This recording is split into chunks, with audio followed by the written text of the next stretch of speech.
Beatrix. Tapi menurut aku sepertinya Iritel di sini juga bisa dibilang cukup bagus sih. Iya, Prof, untuk ada Beatrix. dua opsi sebenarnya. Ada dua opsi dan bahkan- sama-sama area of effect. Benar, apalagi mereka sudah mengamankan sisi belakangnya dengan tidak adanya Yuzong.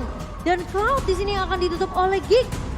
Erpang, apakah dia membaca bahwa dari cewek akan memainkan hero lainnya seperti Irital atau mungkin Beatrix yang sempat disebutkan oleh KB?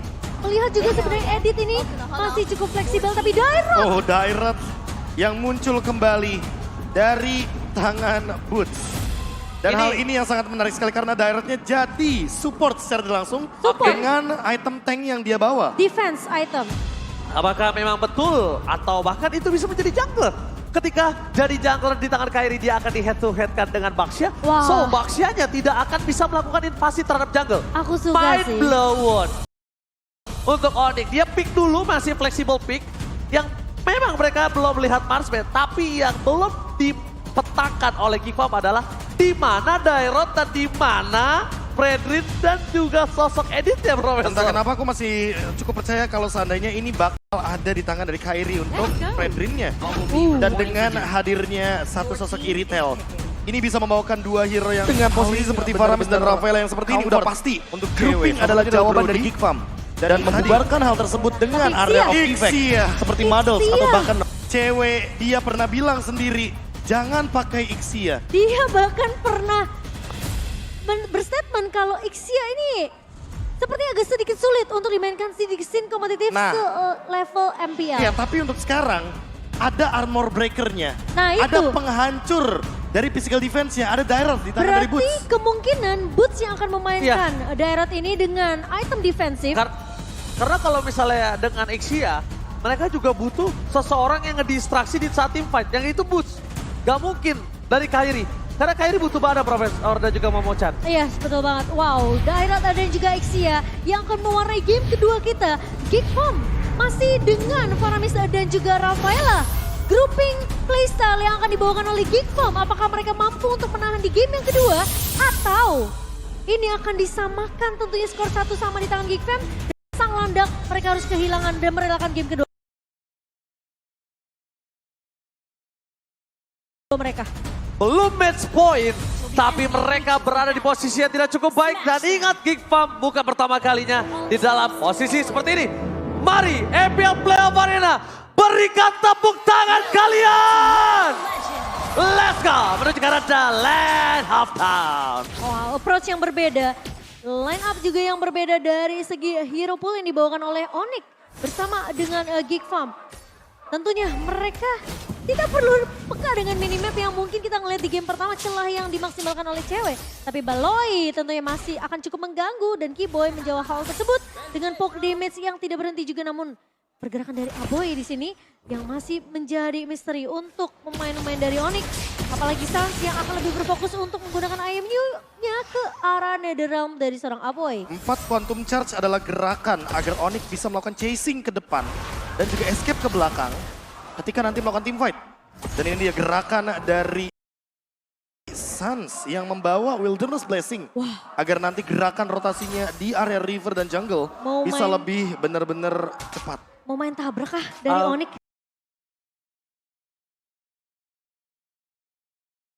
Ya bisa jadi karena dia deh, tadi kita lihat bukan coverisasi yang dengan sangat baik Kairi. Lagi dan lagi tercuri dari segi orange buff-nya Momochan. Tidak ada orange buff untuk Kairi kali ini. Sementara perebutan turtle objektif ini akan menjadi satu hal yang penting untuk Onyx. Melihat adanya Aboy juga yang memang belum memiliki Netherrealm, tapi Kairi akan sedikit tertahan dari segi levelingnya, Be. Lagi dan lagi level 3 untuk Kairi. Dan bahkan untuk ceweknya itu sendiri yang harus mau tidak mau menggunakan flicker. Di momentum yang sangat-sangat krusial. Dan Aboy yang dalam keadaan low HP walaupun lagi dan lagi Onyx berada dalam under condition. Kairi level 3 tapi setup menuju ke turtle-nya. Onyx mengincar pemain-pemain lain dari Gigfam agar tidak hadir di setup tersebut. Bakal lihat Baloyski bakal di poking asal-asalan. Kenapa? Karena ketika Baloyski harus pulang, dan bahkan Sans, oh my god, Red terlalu terburu-buru atau tidak. Tapi yang pasti ini menyelamatkan dirinya dan bahkan di rumah sana flicker telah dikeluarkan. Boost terlalu sakit. Para pasukan dari Onyx, mereka mencoba untuk melakukan raid drop dan bahkan dipaksa dengan random limit dari Apoy. Diselesaikan dengan sangat cepat. Belum ada Bravo War, again and again. Retribution from Kairi berhasil menyelamatkan hari dari Onyx. Tapi dibalik itu semua Sans membuat pertarungan di arah bottom lane jadi lebih adil. 2 untuk 2. Ya, tapi sepertinya kerugian karena memang Kairi tumbang di sini dengan adanya Last Insanity yang dibuka oleh seorang Luke. Memang Sans nggak punya Netherrealm. Apoy masih memiliki chance tersebut karena tentunya meskipun dia berada di posisi yang cukup low, dia masih punya satu jaminan untuk mempertahankan pemain-pemain dari Geek Farm di area objektif Turtle Lane. Dan jatuhnya jadi menyamakan kedudukan untuk cewek karena dia kena pressure di early game di arah top lane. Tapi untuk Turtle tadi benar-benar bisa terjawab. EXP-nya pun sama untuk sekarang. 4-man rotation dari Geek Farm. Karena top lane seperti agak sedikit beresiko. Oh lihat. Oh, where are you going, Baloy? Meanwhile, di arah bottom lane berhasil mendapatkan 1 point kill kembali. 2 point kill berhasil didapatkan. Sisi dari Geek Farm, mereka kehilangan 2 point kill. Meanwhile, Marky gagal ditangkap dengan adanya onward. Dan Baloyski, dia benar-benar dihantam langsung oleh mantan punggawa junglernya sendiri. Betul sekali. Kairi yang tidak akan melepaskan pandangannya dari Baloy di sini. Sementara kalau kita memang melihat ada pertukaran 1 untuk 1 di bagian EXP lane tadi. Tapi yang pastinya juga kalau kita memang melihat pergerakan Kiboy yang sudah mulai agresif ke area bawah. Tapi dia Primal War telah dikeluarkan. Cewek mencoba menyelamatkan dengan adanya full paras. Baloy mencoba mendapatkan 1 point kill dari Baloy sekalipun gak berhasil. Memang the power of Ixia masih membutuhkan item tapi Marky terlalu offside. Mencoba untuk mundur ke arah belakang. Baloyski menyelamatkan the best thing yang bisa dilakukan. Hanya ada holy healing di sana, Momochan. Tapi Boots kali ini bakal coba di press out dengan ada keberadaan dari Nail. Oke, nampaknya Nangol di sana berhasil menutup Boots. Ambil strike-nya for nothing. Kairi juga harus mundur karena tidak boleh terlalu terburu-buru, terlalu sakit yang diberikan. Energy Eruption masih belum ada stuck di tangan Kairi. Lihat atas kepalanya. Tidak ada stuck sama sekali untuk Apres Ward. Profesor dan Momochan. Hanya untuk menyimpan saja pressure one untuk di next team fight kali ini. Sementara Luke bakal coba dipukul mundur. Efek terrified dari Sans kali ini memang tidak bisa untuk menumbangkan Luke. Tapi at least Onyx mereka tidak akan terlalu memaksakan untuk melakukan kontes di area turtle ya. Sehingga melepaskan turtle yang kedua untuk Geek Farm. Ya, klasik Onyx. Mereka kalau nggak dapat objektif, mereka nggak bakal memaksakan hal tersebut. Dan kali ini kita bisa melihat Geek Farm yang mendapatkan objektif. Namun perlu diingat juga kalau Onyx masih benar-benar lead dari segi poin secara objektif play-nya. Dan bahkan mereka memaksa ke arah belakang. Bahkan Aboy dengan masih ada Abim Strike dan juga Purify di sana membuat Kairi mengurungkan niatnya. Masalahnya sekarang Baloy benar-benar mengganggu banget. Dari segi mini stun yang dimiliki oleh Baloyski, plus dengan juga tarik ulur yang dilakukan oleh Aboy. Tapi Aboy, efek terrified memang connect berkali-kali ke arah serangan, tapi Boots. Dia cuma mau memaksa, dia cuma mau nge-rap. Dan bahkan Purify Gaming seluruh utility Aboy telah keluar. Membuat para pasukan dari Geek Farm mereka mendapatkan kerugian dari segi utility. Memang tidak ada point kill, tapi mereka mencoba untuk membalaskannya dengan ada turret dari bottom lane. Profesor dan juga Momochan. Ya, Luke di sini ya. Dengan Last Insanity rasanya cukup perlu diwaspadai juga sih oleh Onyx. Karena kita melihat berkali-kali Luke mengeluarkan Last Insanity di waktu yang begitu tepat. Mencoba menjadi eksekutor untuk Geek Farm sendiri. Sehingga pemain-pemain yang sebenarnya masih bisa survive mundur ke arah belakang ditangkap oleh seorang Luke. Tapi kali ini pergerakan agresif dibawakan oleh Kiboy di area atas hanya memberikan space ke arah seorang cewek. Oke, ternyata covering up terhadap sosok dari seorang Sans. Dengan ada terus dikuatkan, terperangkap dan full paras. Dikeluarkan oleh cewek. Lakukan soal ingat, berhasil mendapatkan 2 point kill. Nail, where are you going? Masih coba dipaksa. Cewek is coming up, Apres Ward-nya dan Last Insanity. Duar bebek berhasil menghilangkan Kairi di depan sana dan juga 2 point kill from Marky. The secret weapon is coming. Marky kali ini benar-benar menghantam dari sisi gold lane dan membalikan keadaan keuntungan 700 gold difference. Dan lagi-lagi timing dari Last Insanity Profesor KB yang tidak diduga oleh Onyx sendiri karena memang pressure watt yang dibuka oleh Kairi emang berusaha untuk menumbangkan pemain-pemain Geek Farm di area atas tadinya. ya, dan yang paling terpenting adalah bagaimana positioning dari Marky yang tidak tersentuh sama sekali. Plus turtle sebagai bonusnya. 2000 gold. Langsung leading jauh banget. Nail sekarang bahkan ingin melakukan invade ke arah jungle. 5 lawan 5 teamfight pun bisa terjadi. Oke, bakal coba dipasang menuju ke arah Bulls. Langsung ada full paras. Damage-nya tidak bisa dibendung. Berhasil mendapatkan Balonski. Tapi masih ada Netherrealm. Aboy tertangkap di depan sana. Tidak ada Purify Gaming lagi dan hilang. Dibalikan keadaan yang tadi sempat unggul, mereka berhasil kehilangan 2 poin kill yang membuat 2000 gold udah dibayar 700 perak. Cicil dikit demi sedikit lama-lama jadi bukit. Lama-lama menjadi bukit dan bahkan kita melihat Aboy yang tidak punya Netherrealm, tidak punya Purify, membuat dia tentunya bisa terjebak di area sisi yang dimiliki oleh Onyx.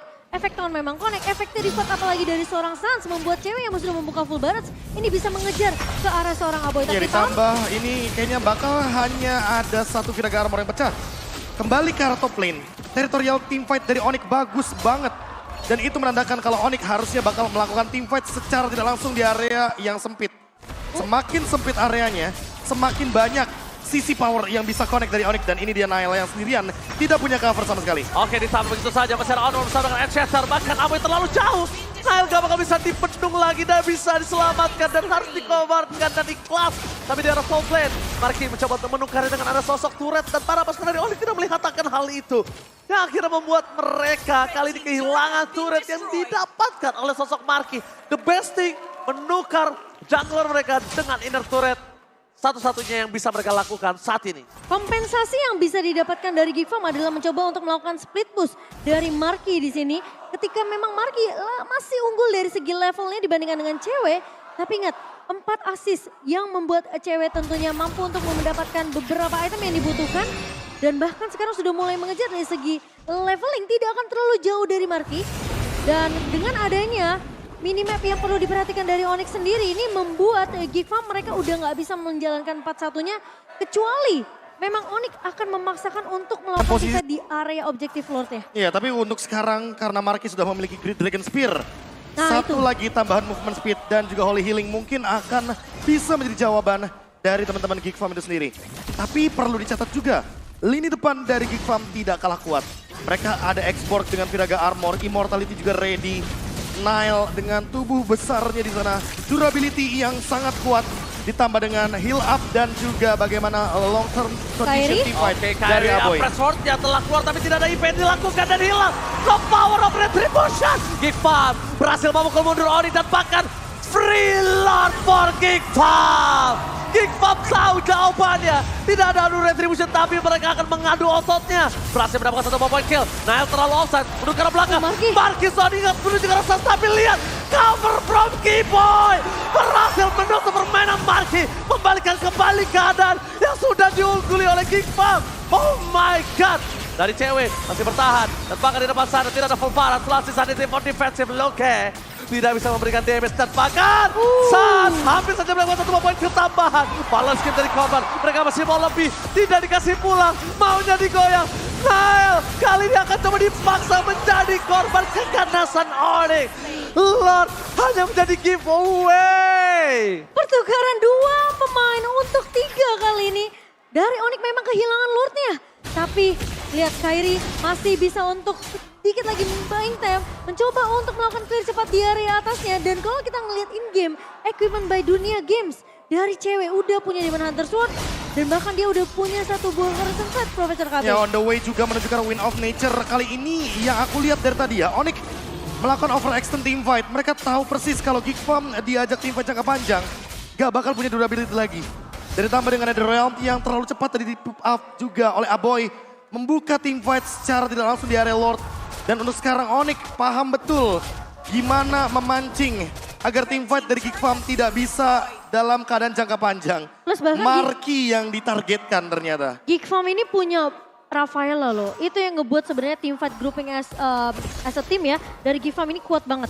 Ketika dari posisi Kairi memang terjebak, tidak ada coveran dan Sans sebenarnya punya IMU ke arah Netherrealm. Tapi dia tahu posisi dari pemain-pemain Onyx lainnya masih terbilang cukup jauh tadi. Ya, dan ditambah satu hal sih yang paling penting, Boots dengan lagi dan lagi physical defense break yang selalu dia berikan. Ini membuat Nile sekalipun sudah pasti bisa ditumbangkan. Luke juga dengan Viraga Armornya gak bakal bisa bertahan dengan lama. Immortality sudah pecah dan alhasil untuk sekarang team fight jadi 50-50 lagi. Onyx yang tiba-tiba dan seketika mengembalikan gold dengan begitu cepatnya. 2.500 gold yang saat ini hampir semuanya benar-benar jadi comeback. Tapi satu hal yang aku lihat, memang kalau misalnya aku ngeliat target ke arah Marky itu mereka lebih ke arah melihat kalau Marky tahu Suns ini satu-satunya orang yang bisa dimakan dengan instan. Tapi Keyboy, poin aku ke arah Keyboy. Keyboy dia langsung sigap, dia langsung cover dengan seluruh utility yang dimiliki. Yang akhirnya dari sosok Marky dia memang kebal terhadap physical. Tapi untuk dari magical yang dimiliki dari seorang Suns, ini terlalu burst Profesor. Momochan, ini nggak bisa dibendung sama Marky dengan ada item seperti ini. Bahkan Wind of Nature aja dia belum punya. Dan itu yang sebenarnya diketahui oleh Keyboy. Dia cuma buka pasang badan, biarin semua damage-nya masuk ke arah Keyboy, dan ngebiarin Suns untuk memberikan damage magic dari area belakangnya. Selama Suns tidak tumbang, tentunya Marky di sini masih bisa dibalaskan dengan damage yang dimiliki oleh seorang Suns. Tapi masalah utamanya adalah Suns selalu mencari itu Aboy. dia, Dengan IMU, dia masih bisa melakukan satu routing fight dan tujuannya adalah untuk overextend. Dan ketika dia mencari hal tersebut, celahnya dimaksimalkan oleh Marky, Be. Iya, masalah utamanya juga Kairi kalau dari tadi yang kita lihat ya, dia benar-benar mencoba untuk berusaha mengambil take over Lordnya karena mereka tahu Onyx kuncian di Lordnya benar-benar kuat. Dan mereka selalu memenangkan match up ketika ada Lord. Tapi kali ini dengan Geek Farm yang melakukan all in terhadap Kairinya mungkin bisa menjadi sebuah jawaban. Apakah benar-benar akan all in? Karena posisi 3 pemain dari Onyx masih berada di area midnya. Sementara Aboy dan juga Luke akan terus memberikan poke damage ke arah Kairi. Dan Lord akan di-reset begitu saja. Oke, di-reset. Tapi Nail masih mau lebih. Mundur ke arah belakang, poking damage terjadi menuju ke arah Luke. Pindah ke armornya tidak ada. Lolos Insanity. Akan coba dipaksa. Press swordnya membuat seorang Luke flicker. Dan bahkan di depan sana out of nowhere Marky. Terperangkap oleh Keyboy. Happy birthday. Dan round dikeluarkan untuk mundur. Para pasukan dari Onyx membalas kembali dengan Nedol yang dimiliki. Balon tertinggal bersama dengan Luke. Tidak ada jalan pulang. Shutdown terjadi. Tersisa 2 player dan free Lord for Team Onyx. Wah, penculikan yang begitu manis dari Onyx dengan satu buah onward. Dan juga Earthshatter menangkap target yang benar-benar tepat banget. Marky langsung hilang dari area pertempuran. Dan bahkan Onyx langsung memaksakan team fight yang berkelanjutan, Profesor KB. Iya, tujuan dari flicker Keyboy yang mahal harganya menuju ke arah Marky. Marky-nya bawa sprint, bukan bawa Purify sehingga tidak bisa menghilangkan efek sisi yang begitu banyak dari Onyx. Free Lord di menit yang ke-14 kali ini tentunya bakal jadi Lord Enhance yang sangat menarik karena cewek di belakang masih belum bisa disentuh. Full barrage-nya ready, flickernya ready, dan setupnya masih banyak. Keyboy masih bisa Earthshatter, masih ada taunt juga dari Kairi. Dan kita juga bisa melihat dari instant replay-nya bagaimana cepatnya dengan full barrage stack yang begitu benar-benar membantu cewek untuk menimbulkan damage yang sangat tinggi. Dan Ixia yang awalnya di regular season 0% sudah mulai mendapatkan kepercayaan dari beberapa pemain gold laner-nya. Gak cuma Shive tapi juga cewek. Dan Netherrealm dari seorang Suns, ini timingnya benar-benar pas banget karena dia nunggu Aboy menggunakan Netherrealm terlebih dahulu, baru dibalaskan karena mereka tahu kalau nggak punya Netherrealm, tentunya Aboy tidak bisa menyelamatkan hidup dari pemain-pemain Geek Farm. Malah Onyx yang akan bertahan di tim fight yang cukup lama di area orange buff tadi. Dan sekarang Lord sudah mulai bergerak masuk ke area mid base dari Geek Farm. Oke, bakal coba dipasang menuju ke arah base turret. Konsil? Mereka tidak mau komit, tapi mereka memilih untuk mendapatkan objektif dulu. Di top dan di arah bottom mereka sudah terdorong. Jadi mereka akan nge-buying time supaya Geek Farm ini fokus ke arah Lordnya. Lordnya diselesaikan, tapi Super Minion belum selesai. That's why mereka akan mendapatkan secara tidak langsung Marky di depan sana. Bus masih bisa diselamatkan, nampaknya tidak langsung full barret pro cewek. Last Insanity jadi decoy. Berhasil mendapatkan Marky dan bahkan cewek. Kali ini masih coba untuk bertahan dengan ada Wind of Nature. Saat gila saat dengan Winter Trencher membaik time agar bisa menyelesaikan dengan baik tugas para Onyx. 2 game Israel. Tim fight yang terpisah, di mana Luke berfokus terhadap cewek, tapi di sisi lain Suns benar-benar menghentikan pergerakan lini belakang dari tim Geek Farm, Profesor KB. Ya, tujuan dari pergerakan yang terpisah seperti itu. Last Insanity yang sudah terlalu memaksakan di belakang tanpa adanya backup. Dan kita ketahui sendiri bahwa memang Wind of Nature dengan basic attack physical damage dari X-Borg tidak bisa masuk sama sekali. 2-0 untuk Onyx match point menuju ke M5. Tapi Geek Farm memberikan perlawanan yang begitu ketat. Mereka pegang early winning condition. Dibalaskan dengan cepat oleh Onyx. Dan menunggu momentum gara-gara satu onward yang begitu mahal harganya dari Keyboy. Sehingga hal tersebut yang membuat gerakan dari Keyboy dan cewek saling connecting satu sama lain. Wah, itu komunikasi yang begitu manis dari kedua belah pemain. Dan bahkan tidak ada yang menyangka permainan sabar yang dibawakan sama Onyx ternyata membuahkan hasil di waktu yang tepat. Satu buah onward yang manis di follow dengan ada full barat dari seorang cewek. Tapi di sisi lain cewek tahu dia menjadi target prioritas yang harus ditumbangkan dari sisi Geekfam. Sehingga life steal yang dimiliki oleh seorang cewek membuat dia mampu untuk bertahan hidup meskipun tidak ada satu buah netherrealm dari stans kali ini. Dan Ixia sudah mulai dinormalisasi. 2 kali menang dari 6 kali pick, win rate-nya 33,3%. Dan sepertinya cewek sudah bisa menarik statementnya Ya. bahwa tidak perlu untuk memainkan Ixia kah di babak playoff. Oh my god. Dairot. Ini kalau bisa aku bilang, aku nggak tahu kenapa para pasukan dari Onyx. Oh Torik, hai. Oh, halo Kak, selamat nonton semuanya. Luar biasa, tapi yang harus menjadi highlight adalah 2 kali kemenangan Onyx ini. Aku ngelihat kalau Onyx juga berada di dalam pressure, dalam tekanan Geekfam. Mereka tidak menang